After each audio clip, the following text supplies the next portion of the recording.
The Science of Getting Rich by Valence D. Wattles. Preface. This book is pragmatical, not philosophical; practical manual, not a treatise upon theories. It is intended for the men and women whose most pressing need is for money, who wish to get rich first and philosophize afterward. It is for those who have, so far, found neither the time, the means, nor the opportunity to go deeply into the study of metaphysics, but who want results, and who are willing to take the conclusions of science as a basis for action, without going into all the processes by which those conclusions were reached.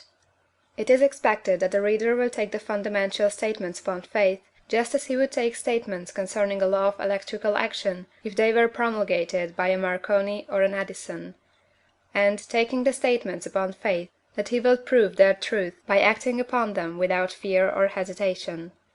Every man or woman who does this will certainly get rich, for the science herein applied is an exact science, and failure is impossible. For the benefit, however, of those who wish to investigate philosophical theories, and so secure a logical basis of faith, I will here cite certain authorities. The monistic theory of the universe, the theory that one is all, and that all is one; that one substance manifests itself as the seeming many elements of the material world, is of Hindu origin, and has been gradually winning its way into the thought of the Western world for 200 years. It is the foundation of all the Oriental philosophies, and of those of Descartes, Spinoza, Leibniz, Schopenhauer, Hegel, and Emerson. The reader who would dig the philosophical foundations of this is advised to read Hegel and Emerson for himself. In writing this book I have sacrificed all other considerations to plainness and simplicity of style, so that all might understand. The plan of action laid down herein was deduced from the conclusions of philosophy. It has been thoroughly tested, and bears the supreme test of practical experiment. It works. If you wish to know how the conclusions were arrived at, read the writings of the authors mentioned above; and if you wish to reap the fruits of their philosophies in actual practice, read this book, and do exactly as it tells you to do. The Author. End of the Preface. Chapter I. The Right to be Rich. Whatever may be said in praise of poverty, the fact remains that it is not possible to live a really complete or successful life unless one is rich. No man can rise to his greatest possible height in talent or soul development unless he has plenty of money; for to unfold the soul and to develop talent he must have many things to use, and he cannot have these things unless he has money to buy them with. A man develops in mind, soul, and body by making use of things, and society is so organized that man must have money in order to become the possessor of things. Therefore, the basis of all advancement for man must be the science of getting rich. The object of all life is development, and everything that lives has an inalienable right to all the development it is capable of attaining. Man's right to life means his right to have the free and unrestricted use of all the things which may be necessary to his fullest mental, spiritual, and physical unfoldment, or, in other words, his right to be rich. In this book I shall not speak of riches in a figurative way. To be really rich does not mean to be satisfied or contented with a little. No man ought to be satisfied with a little if he is capable of using and enjoying more. The purpose of nature is the advancement and unfoldment of life, and every man should have all that can contribute to the power, elegance, beauty, and richness of life. To be content with less is sinful. The man who owns all he wants for the living of all the life he is capable of living is rich, and no man who has not plenty of money can have all he wants. Life has advanced so far, and become so complex, that even the most ordinary man or woman requires a great amount of wealth in order to live in a manner that even approaches completeness.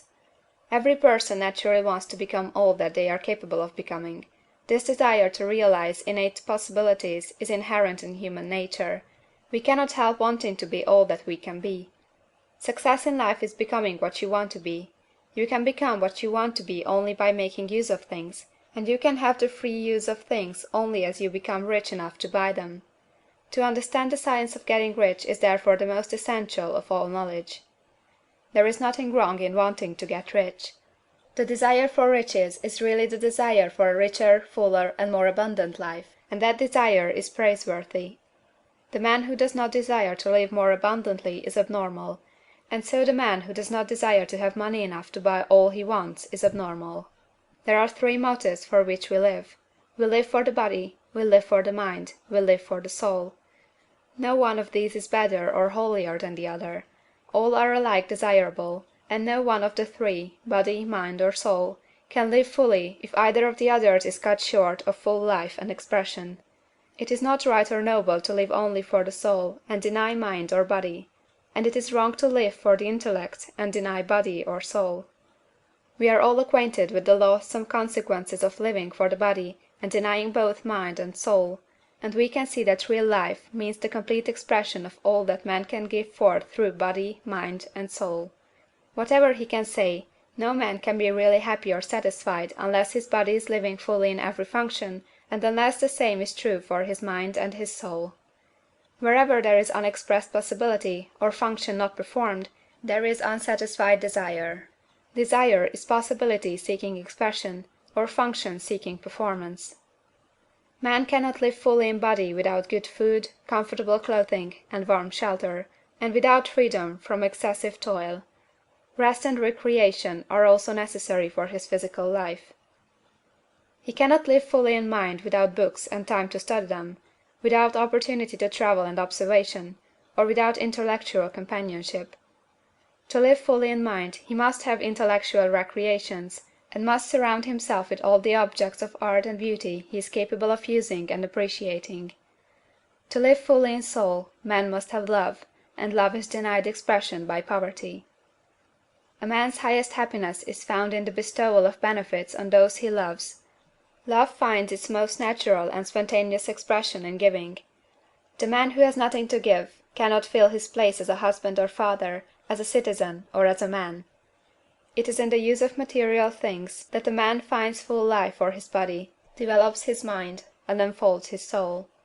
It is therefore of supreme importance to him that he should be rich. It is perfectly right that you should desire to be rich. If you are a normal man or woman, you cannot help doing so. It is perfectly right that you should give your best attention to the science of getting rich, for it is the noblest and most necessary of all studies.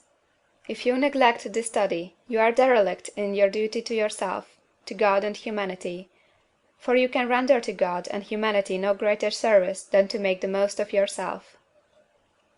End of Chapter 1. Chapter 2. There is a Science of Getting Rich. There is a science of getting rich, and it is an exact science, like algebra or arithmetic. There are certain laws which govern the process of acquiring riches. Once these laws are learned and obeyed by any man, he will get rich with mathematical certainty. The ownership of money and property comes as a result of doing things in a certain way. Those who do things in this certain way, whether on purpose or accidentally, get rich, while those who do not do things in this certain way, no matter how hard they work, or how able they are, remain poor. It is a natural law that like causes always produce like effects, and therefore any man or woman who learns to do things in this certain way will infallibly get rich. That the above statement is true is shown by the following facts. Getting rich is not a matter of environment, for, if it were, all the people in certain neighborhoods would become wealthy, the people of one city would be all rich, while those of other towns would all be poor; or the inhabitants of one state would roll in wealth, while those of an adjoining state would be in poverty. But everywhere we see rich and poor living side by side, in the same environment, and often engaged in the same vocations. When two men are in the same locality, and in the same business, and one gets rich while the other remains poor, it shows that getting rich is not primarily a matter of environment. Some environments may be more favorable than others, but when two men in the same business are in the same neighborhood, and one gets rich while the other fails, it indicates that getting rich is a result of doing things in a certain way. And further, the ability to do things in this certain way is not due solely to the possession of talent, for many people who have great talent remain poor, while others who have very little talent get rich. Studying the people who have got rich, we find that they are an average lot in all respects, having no greater talents or abilities than other men. It is evident that they do not get rich because they possess talents or abilities that other men have not, but because they happen to do things in a certain way. Getting rich is not the result of saving or thrift. Many very penurious people are poor, while free spenders often get rich.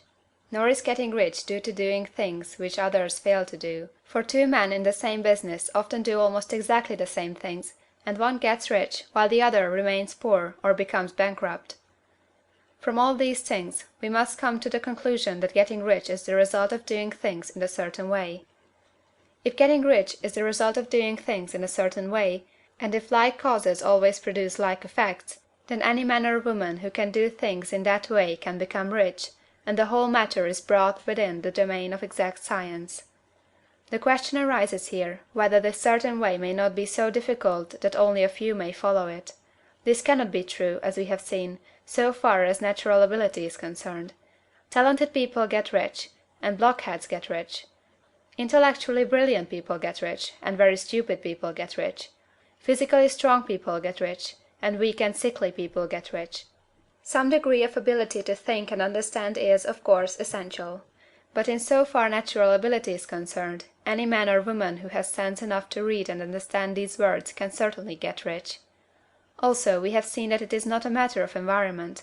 Location counts for something. One would not go to the heart of the Sahara and expect to do successful business. Getting rich involves the necessity of dealing with men, and of being where there are people to deal with. And if these people are inclined to deal in the way you want to deal, so much the better. But that is about as far as environment goes. If anybody else in your town can get rich, so can you. And if anybody else in your state can get rich, so can you. Again, it is not a matter of choosing some particular business or profession. People get rich in every business and in every profession, while their next-door neighbors on the same vocation remain in poverty. It is true that you will do best in a business which you like, and which is congenial to you. And if you have certain talents which are well developed, you will do best in a business which calls for the exercise of those talents. Also, you will do best in a business which is suited to your locality. An ice cream parlor would do better in a warm climate than in Greenland, and a salmon fishery would succeed better in the Northwest than in Florida, where there are no salmon. But, aside from these general limitations, getting rich is not dependent upon your engaging in some particular business, but upon your learning to do things in a certain way. If you are now in business and everybody else in your locality is getting rich in the same business while you are not getting rich, it is because you are not doing things in the same way that the other person is doing them. No one is prevented from getting rich by lack of capital. True, as you get capital the increase becomes more easy and rapid, but one who has capital is already rich, and does not need to consider how to become so. No matter how poor you may be, if you begin to do things in the certain way, you will begin to get rich, and you will begin to have capital. The getting of capital is a part of the process of getting rich, and it is a part of the result which invariably follows the doing of things in the certain way. You may be the poorest man on the continent, and be deeply in debt.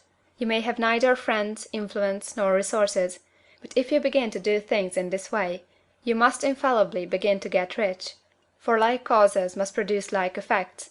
If you have no capital, you can get capital. If you are in the wrong business, you can get into the right business. If you are in the wrong location, you can go to the right location, and you can do so by beginning in your present business and in your present location to do things in the certain way which causes success. End of chapter 2.